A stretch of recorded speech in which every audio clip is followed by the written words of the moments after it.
All right, hey everyone, we've got some very interesting info for you today, absolutely hot off the press. I just want to close off some topics which have been lingering in the comments for a while, and then I'm going to talk to you about, for a 7 meter length overall plate boat, which boat is the heaviest and therefore the softest and smoothest and, best riding boat, because weight, believe it or not, is a very big deal in boats. As I've mentioned before, the lighter boats, will typically go up and over and bounce over waves, and as long as you've got a good dead rise, you can still land pretty softly.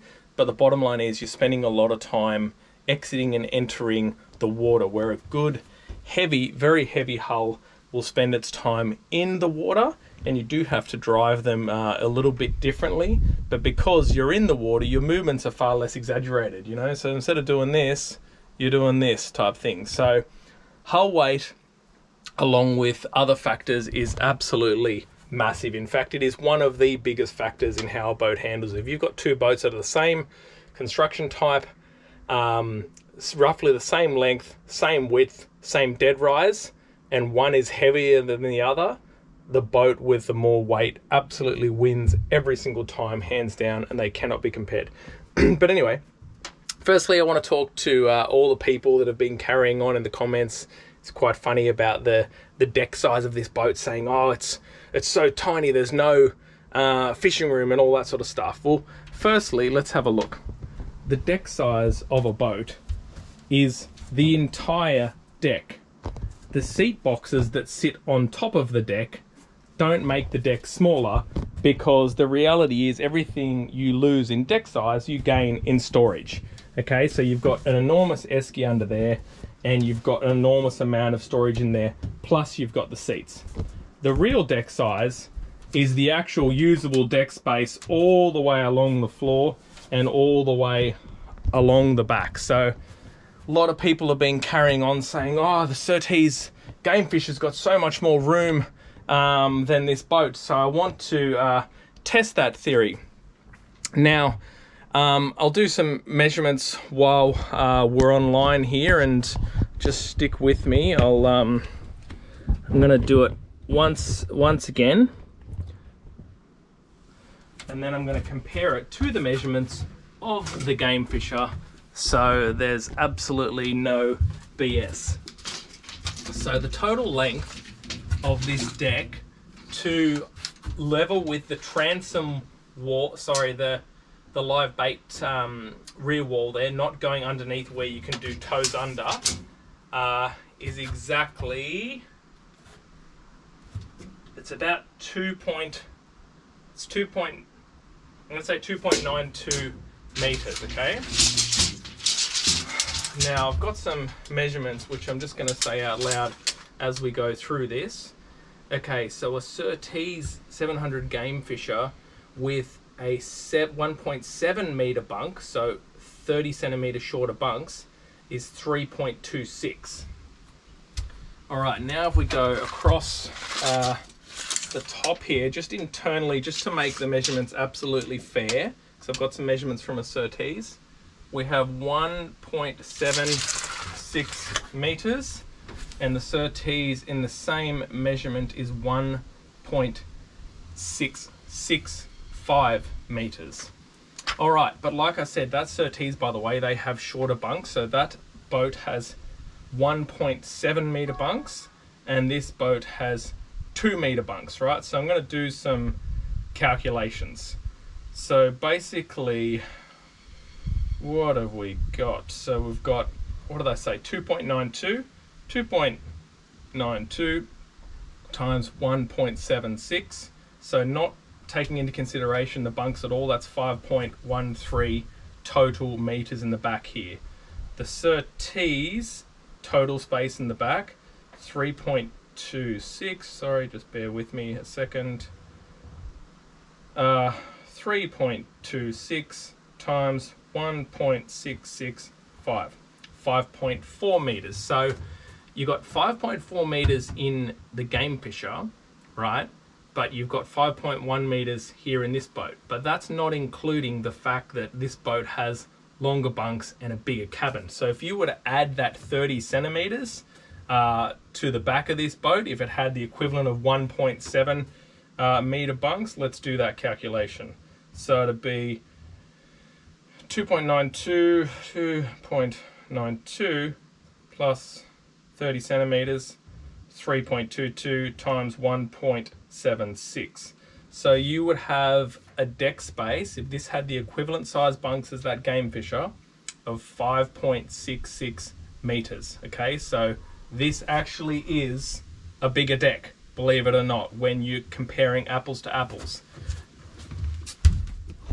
Now, I don't know if you guys have seen, but there's a new Game Fisher that's come out. Okay, it's a 720 Game Fisher. Now, it also comes with a it's an open hardtop config, and it comes with a longer bunk option, which looks to be about 1.9 or 1.2 meters.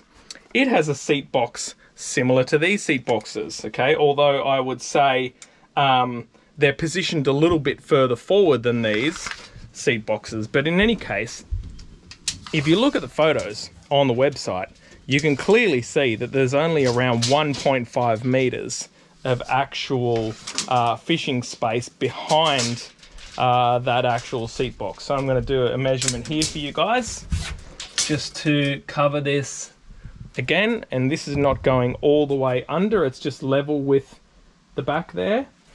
And we have about 1.6 meters. Okay, so to all the people that carried on and said there's no fishing room in the back here, well, there is, and there's more fishing room than the new equivalent Game Fisher that has same size cabin bunks and roughly the same size seating configuration.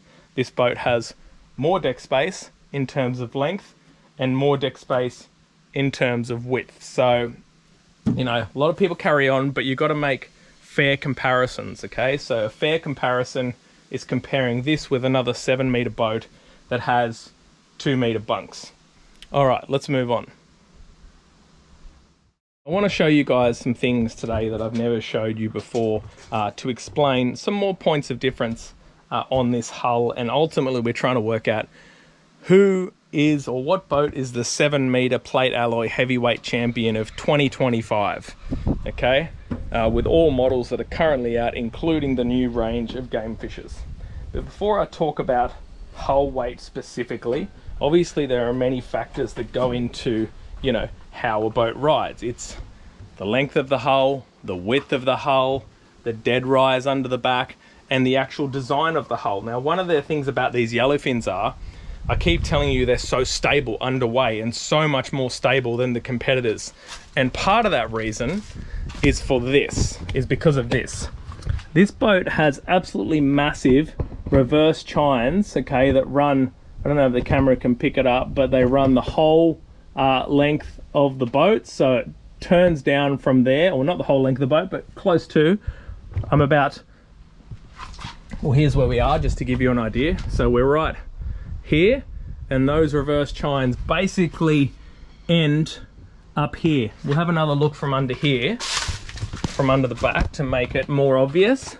But if you have a look there, those reverse chines are very, very wide, and I don't have a measuring tape on me, but longer than the length of my hand, and they're actually downturned, and that's what gives this boat such incredible stability at all speeds. Those reverse chines are way bigger than those that are on the Game Fisher range. So you got that, you got the 20-degree dead rise under the back here, as we've all seen. So you got a big deep V there. So apart from that, then, you know, I really want to talk about weight. So if we're talking about hull weight, right, if we talk about some of the competitors, you've got the Bar Crusher 730 HT, which is around, I would estimate around 1100 kilo hull weight mark. You have got the new Surtees 720 Game Fisher, which is listed there open, I might say, which is listed their hull weight as 1120 kilos, which is interesting because the old open Game Fisher was around 1200 or 1215. You got, what else you got? You got a Stablecraft 2400 Super Cab. They list their hull weight as 1260 kilos. The old Southerners were listed at 1183 kilos.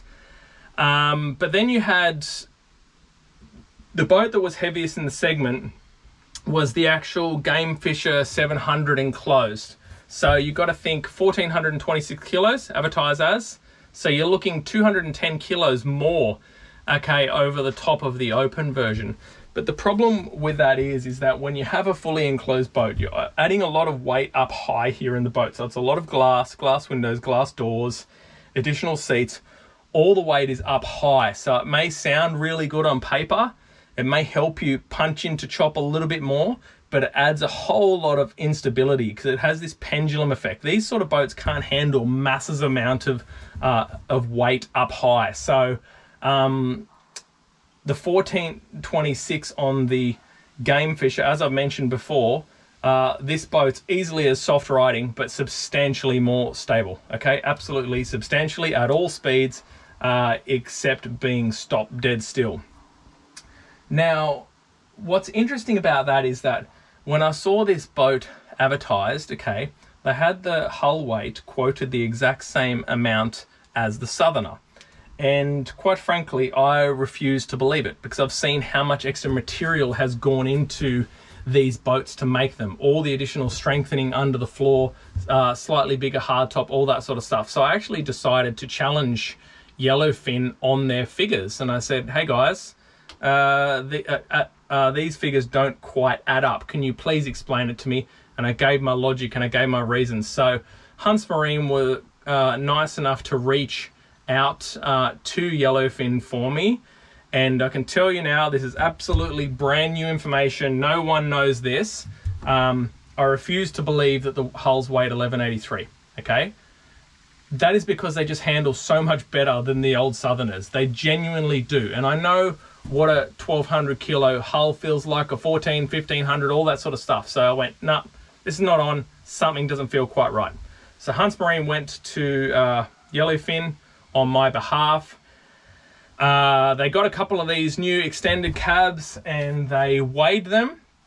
And I'm here to tell you that the hull weight of this boat is very, very impressive. It currently sits at 1,391 kilograms, okay?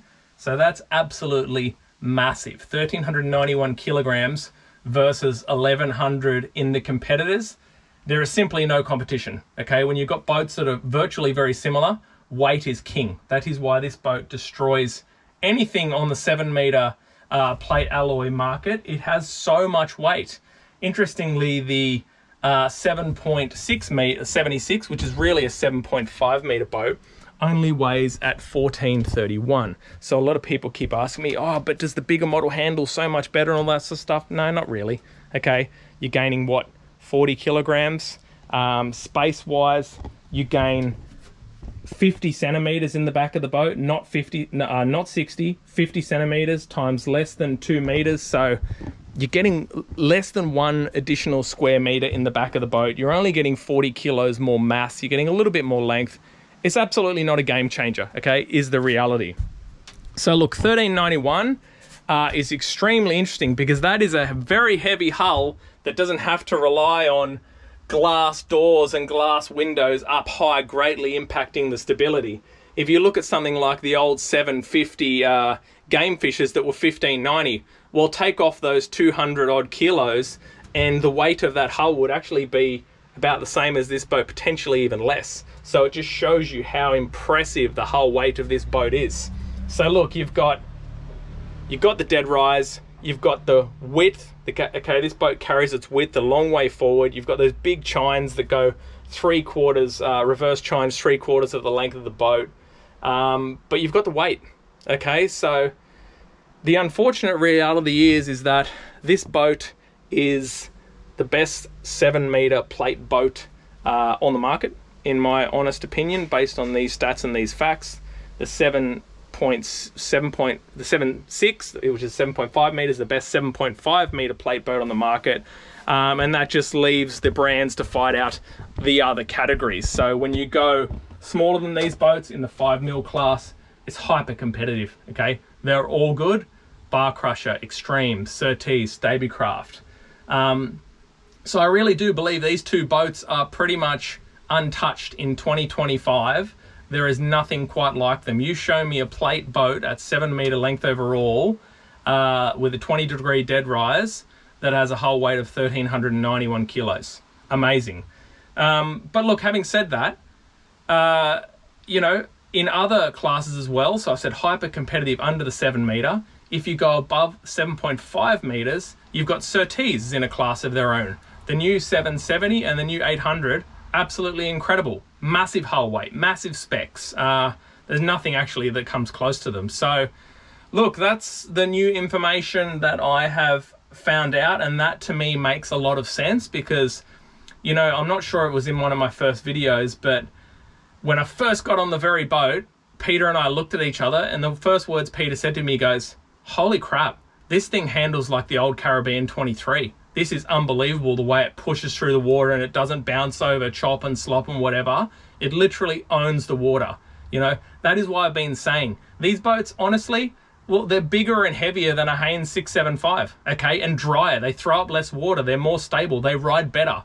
People can't handle it, but can't handle the facts and the truth because they get so full on about their brands. I couldn't give a shit about any brands, perfectly honest. I just give you guys the facts and my opinions. But anyway, that's the real deal. That is why these boats are so impressive, because they've got all the right specs in all the right places. And you've got to think about 1,100 kilos of alloy versus 1,390 kilos of alloy. That's a massive difference, okay, in how it rides, the strength, also the cost. Just think about the actual cost of the aluminium going into the boat and all that additional welding and all that sort of stuff. So it makes these boats, quite frankly, an absolute bargain. I'm not telling you to go and buy one, but seriously, right now in the market, they are a bargain and they are a hands down winner. All right, see you guys soon.